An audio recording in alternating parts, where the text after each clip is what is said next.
Yo, selamat pagi. Kali ini saya akan menjelaskan sedikit tentang pengaturan mengenai syarat-syarat ya. Syarat-syarat itu yang tercantum sebagaimana dalam surat permohonan dan juga tercantum di dalam surat lampirannya. Jadi suratnya itu diatur di pasal 6 ya. Kalau mengenai lampirannya, yaitu surat ketetapan pajak atau STP-nya sendiri, kohirnya itu diatur di pasal 5. Jadi pada saat mengajukan permohonan dan pada saat dilakukan penelitian, yang diuji itu adalah surat permohonan berkasnya, surat permohonan terlebih dahulu, yaitu pasal 6. Nah, di pasal 6 itu diuji mengenai apa saja syarat-syarat terkait dengan surat permohonan yang diajukan. Tentu yang pertama terkait dengan adanya bahwa itu ada 5 ya. Itu satu permohonan itu untuk satu surat ketetapan pajak atau STP. Kecuali untuk STP yang terkait dengan pasal 19 ayat 1 atau yang disebut dengan bunga penagihan ya. Itu dalam satu lembar surat permohonan kemudian dilampiri satu surat. Jadi kalau ada 12 SKP atau STP itu surat permohonannya ada 12. Kalau untuk yang pasal 19 ayat 1 bunga penagihan ada 12 STP itu hanya cukup satu surat saja dilampiri dengan 12 STP. Sanksi berdasarkan pasal 19 ayat 1 atau bunga penagihan tersebut. Kemudian yang B atau yang kedua itu diajukan dalam bahasa Indonesia surat permohonannya. Kemudian yang ketiga, C, mengemukakan jumlah sanksi administrasi disertai dengan alasan. Nah, ini maksudnya contoh ada sanksi administrasi yang tercantum dalam SKP, misalnya ada sebesaran nilai 20 juta.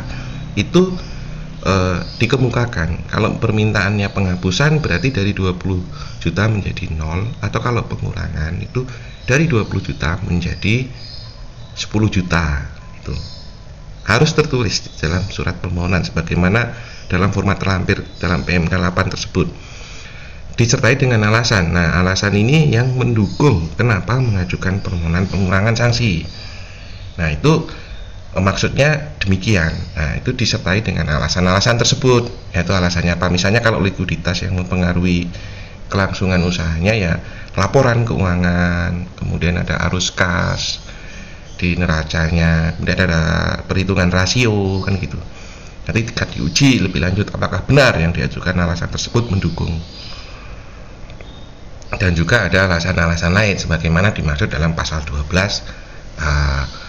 di PMK ini, yaitu salah satunya bukan karena kesalahan yang dilakukan, karena kekilapan dan bukan kesalahannya yang dikenakan sebagaimana tidak dimaksud dalam pasal 16 Undang-Undang KUP.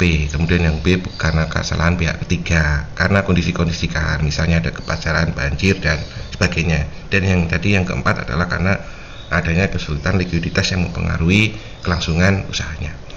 Kemudian kalau yang keempat syarat di pasal 6 itu ya, permohonan harus disampaikan ke kantor pelayanan pajak tempat wajib pajak terdaftar dan ditujukan suratnya kepada Direktur Jenderal Pajak untuk beliau kepala KPP di mana NPWP tersebut terdaftar. Yang kelima atau yang terakhir, surat permohonan nomor wajib pajak itu ditandatangani, dan dalam hal tidak ditandatangani oleh wajib pajak tersebut itu ada surat kuasa khusus sebagaimana dimaksud dalam pasal 32 dan ketentuan peraturan perubahannya dalam Undang-Undang KUP mengenai surat kuasa, siapa yang disebut sebagai kuasa, wakil dan sebagainya. Di situ itu ayat pasal 6. Kalau bagaimana dengan syarat mengenai SKP-nya, sanksi administrasi tersebut? Sanksi administrasi itu ada 3 ya. 1 yang tercantum, kemudian yang terkait, dan dia berdiri sendiri. Jadi dalam satu STP itu mencantumkan diri sendiri. Contohnya itu pasal 7, pasal 8, pasal 9, pasal 19 ayat 1 itu kan dalam satu lembar STP tersendiri.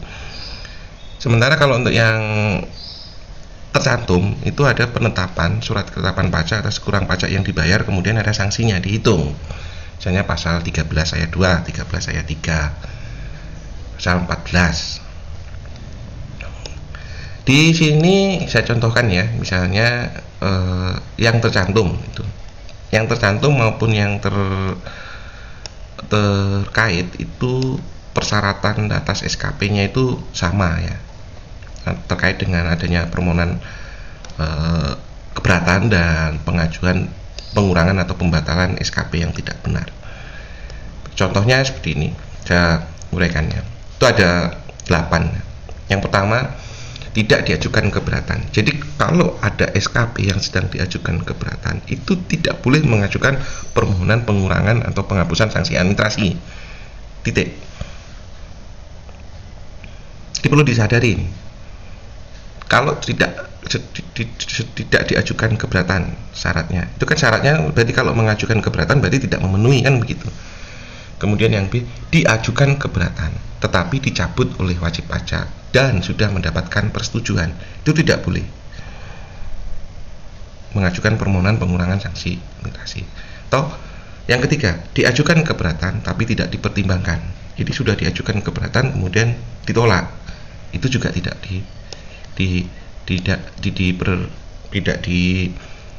boleh mengajukan permohonan pengurangan atau penghapusan. Kemudian yang keempat, nah, keempat ini syarat yang terkait bahwa SKP tersebut itu free ya, tidak diajukan permohonan pengurangan atau pembatalan ketetapan pajak yang tidak benar. Kemudian yang E, diajukan permohonan pengurangan atau pembatalan ketetapan pajak yang tidak benar tetapi dicabut oleh wajib pajak.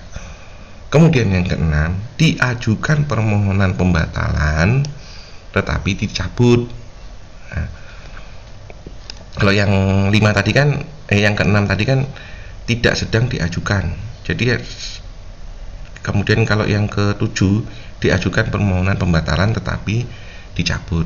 Kemudian yang terakhir 8, diajukan permohonan pengurangan pembatalan atas SKP yang tidak benar tetapi ditolak.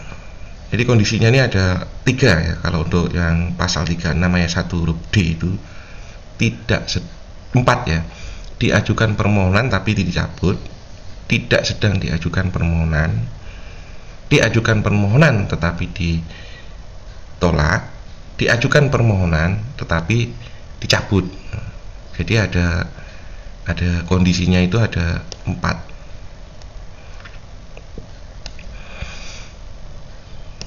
Ada 4 ya, itu kondisi-kondisinya. Jadi kalau dulu ada verifikasi, pemeriksaan atau verifikasi, kondisinya seperti itu.